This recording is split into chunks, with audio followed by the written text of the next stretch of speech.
మనమంతా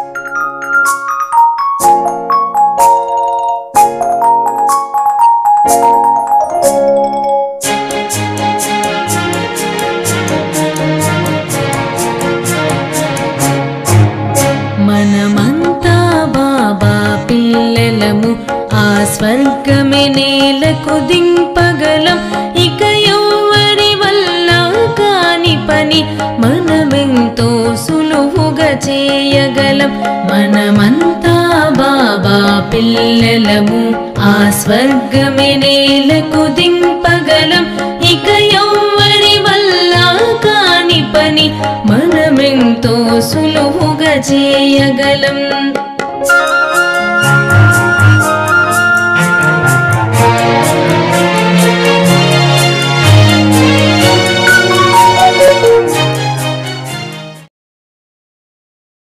ఓం శాంతి.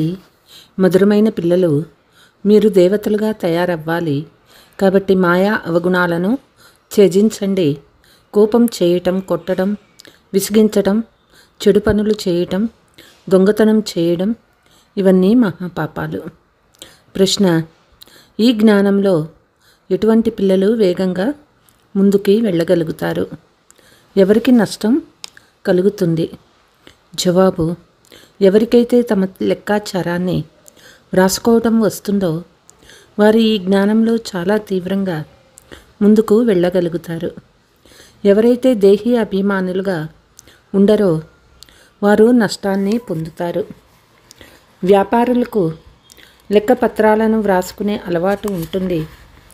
వారు అక్కడ కూడా వేగంగా ముందుకు వెళ్ళగలరు. పాట: ఓ ప్రాణి, మనస్సు అనే దర్పణంలో నీ మొహం చూసుకో. ఆత్మీక పాత్రధారులైన పిల్లలకు బాబా అర్థం చేయిస్తారు.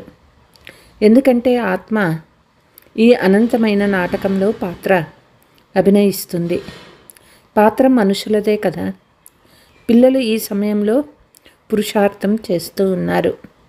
వేదశాస్త్రాలు చదువుతారు, శివుణ్ణి పూజిస్తారు. కానీ వీటి ద్వారా ఎవ్వరూ తండ్రిని చేరుకోలేరని బాబా తెలియచేస్తూ ఉన్నారు. ఎందుకంటే భక్తి దిగజారిపోతే కళ. జ్ఞానము ద్వారా సద్గతి కలుగుతుంది. మరి తప్పకుండా దేని ద్వారానో దిగజారటం కూడా జరుగుతుంది కదా. ఇది ఒక ఆట. ఈ ఆట గురించి ఎవరికీ తెలియదు. శివలింగాన్ని పూజించే సమయంలో దానిని బ్రహ్మము అని అనరు. మరి ఆ పూజించేది ఎవరిని? లింగమును ఈశ్వరునిగా భావించి పూజిస్తారు. మీరు భక్తి ప్రారంభించినప్పుడు శివలింగాన్ని వజ్రంతో తయారు చేశారు. కానీ ఇప్పుడు నిరుపేదలుగా అయిపోయారు కాబట్టి రాయితో తయారు చేస్తారు. వజ్రలింగాలు ఆ సమయంలో 4-5 వేలు ఖరీదు చేస్తాయి.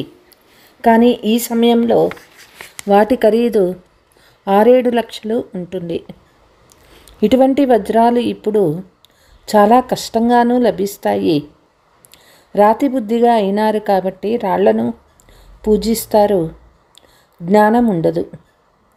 మీలో జ్ఞానము ఉన్నప్పుడు మీరు పూజ చెయ్యరు. చైతన్యంగా సన్ముఖంగా ఉన్నారు కాబట్టి మీరు వారినే స్మృతి చేస్తారు. స్మృతి ద్వారానే వికర్మలు వినాశమవుతాయని మీకు తెలుసు. పిల్లలు ప్రాణి అని ఆత్మనే అంటారు. ఇది పాటలో కూడా ఉన్నది. ప్రాణం వెళ్ళిపోతే శవం అయిపోతారు. ఆత్మ వెళ్ళిపోతుంది. ఆత్మ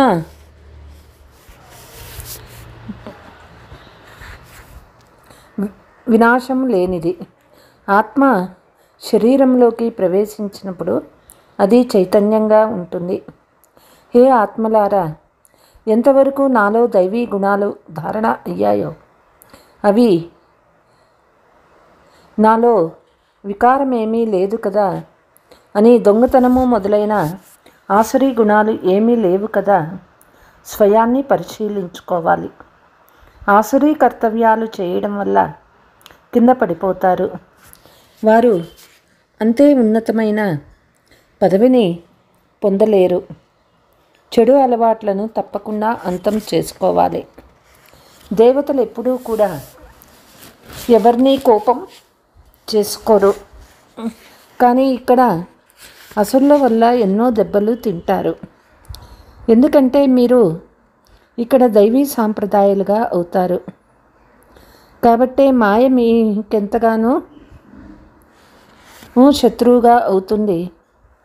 మాయా అవగుణాలు పనిచేస్తాయి. కొట్టడం, విసిగించడం, చెడు పనులు చేయడం ఇవన్నీ పాపాలు. పిల్లలైన మీరు చాలా శుద్ధంగా ఉండాలి.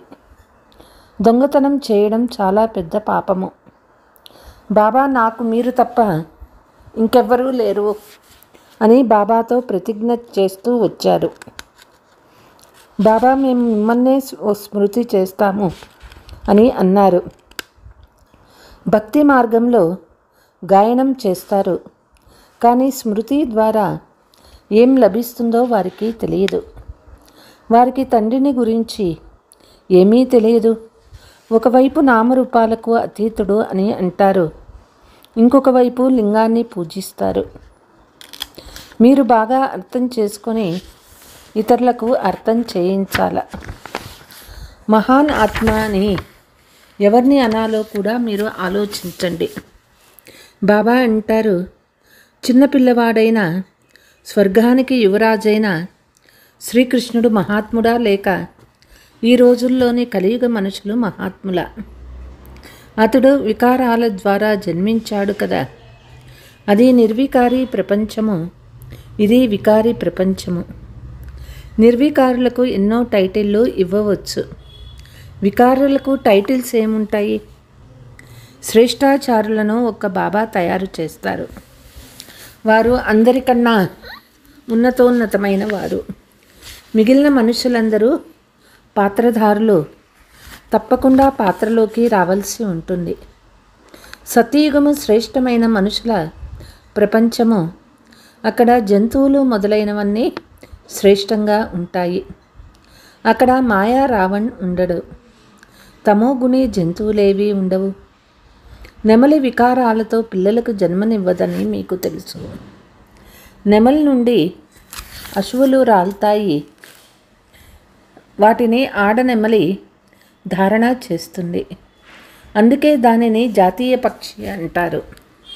సత్యయుగంలో వికారాల మాట ఉండదు. నెమలి పింఛాన్ని నెంబర్ 1 అయిన విశ్వానికి యువరాజైన శ్రీకృష్ణుడు మకుటంపై పెడతారు. మరి ఏదో ఒక రహస్యం ఉండే ఉంటుంది. ఈ విషయాలన్నింటినీ బాబా రిఫైన్ చేసి వివరంగా అర్థం చేయిస్తారు. అక్కడ పిల్లలు ఎలా జన్మిస్తారో మీకు తెలుసు. అక్కడ వికారాలు అనేవి ఉండవు. మిమ్మల్ని దేవతలుగా తయారు చేస్తాను. కాబట్టి మిమ్మల్ని మీరు పూర్తిగా ప్రశ్నించుకోండి. కష్టపడకుండా విశ్వానికి యజమానులుగా అవ్వలేరు. ఏ విధంగా మీ ఆత్మ ఒక బిందువో అలాగే బాబా కూడా ఒక బిందువు. ఇందులో తికమక పడే విషయమేమీ లేదు. కొందరు మేం చూడాలి అని అంటారు. కళ్ళకు కనిపించే వారిగా మీరు ఎంతగానో పూజించారు, కానీ లాభమేమీ కలగలేదు.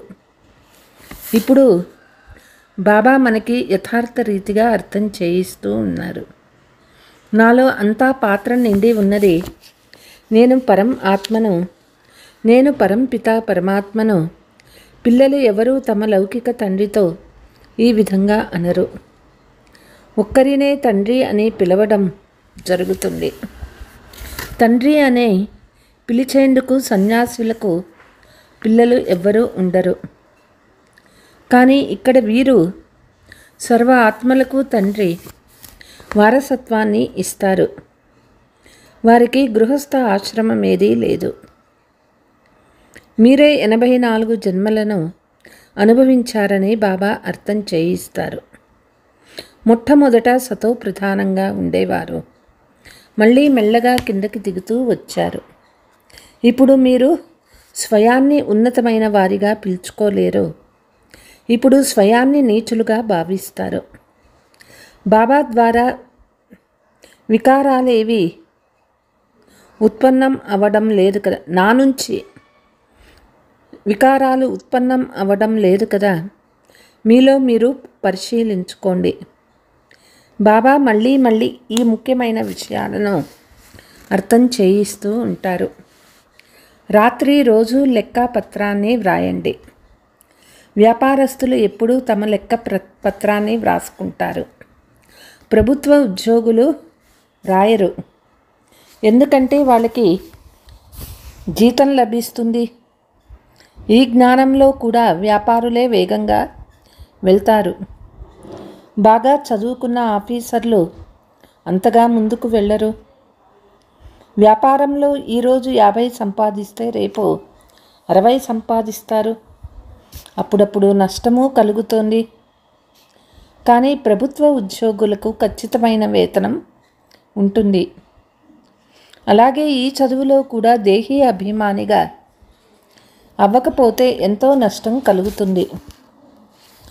మాతలు వ్యాపారం చేయరు కాబట్టి వారికి ఇంకా సహజము. కన్యలకు కూడా ఇది చాలా సహజము.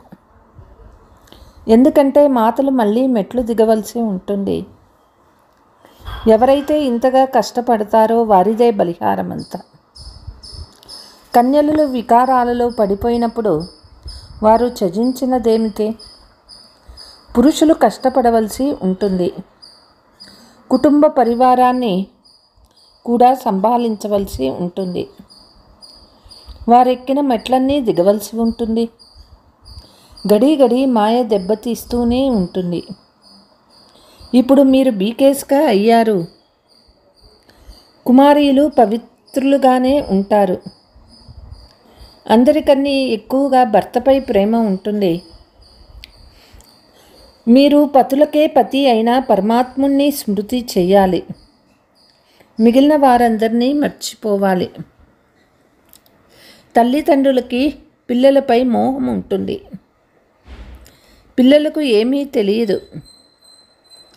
పెళ్లి తర్వాతే మోహం ప్రారంభమవుతుంది. మొదట స్త్రీ చాలా ప్రియురాలుగా అనిపిస్తుంది. తర్వాత వికారాలు తోయడం మొదలు పెడతారు. కుమారి నిర్వికారిగా ఉంటుంది కాబట్టే పూజింపబడుతుంది. మీ పేరు బీకే. మీరు ఇప్పుడు మహిమకు యోగ్యులుగా అయ్యి మళ్ళీ పూజ్య యోగ్యులుగా అవుతారు. अच्छा, मीठे मीठे सिकीलते बच्चों प्रति माता पिता बाप दादा का याद प्यार और गुड मॉर्निंग। रूहानी बाप की रूहानी बच्चों को नमस्ते। हम रूहानी बच्चों की रूहानी माता पिता बाप दादा को याद प्यार गुड మార్నింగ్ నమస్తే నమస్తే. లోపల మిమ్మల్ని మీరు పరిశీలించుకొని దైవీ గుణాలను ధారణ చేయాలి. చెడు అలవాట్లు తొలగించుకోవాలి. బాబా మేము ఎప్పుడూ చెడు పనులు చేయము అని ప్రతిజ్ఞ చేయాలి. కర్మాతీత స్థితిని పొందేందుకు స్మృతి యాత్రలో పోటీ చేయాలి. ఆత్మీక సర్వీసు చేసే దానిలో తత్పరులై ఉండాలి. పెద్దలను గౌరవించాలి. వరదానము: బాబాను అనుసరించే పాఠం ద్వారా కష్టమైన దానిని సహజతరం చేసే తీవ్ర పురుషార్థి భవ. కష్టమైన దానిని సహజం చేయడం లేక చివరి పురుషార్థంలో సఫలత ప్రారంభింపచేసుకునేందుకు మొట్టమొదటి పాఠం బాబాను అనుసరించటం. ఈ మొట్టమొదటి పాఠమే చివరి స్థితిని సమీపంగా తీసుకువస్తుంది. ఈ పాఠం ద్వారా పొరపాట్లు లేని వారిగా ఏకరసంగా తీవ్ర పురుషార్థులుగా అయిపోతారు.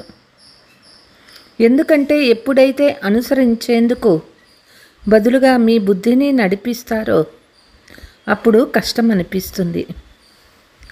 దీని ద్వారా సంకల్పాల వలయంలో వాళ్ళే చిక్కుకుపోతారు.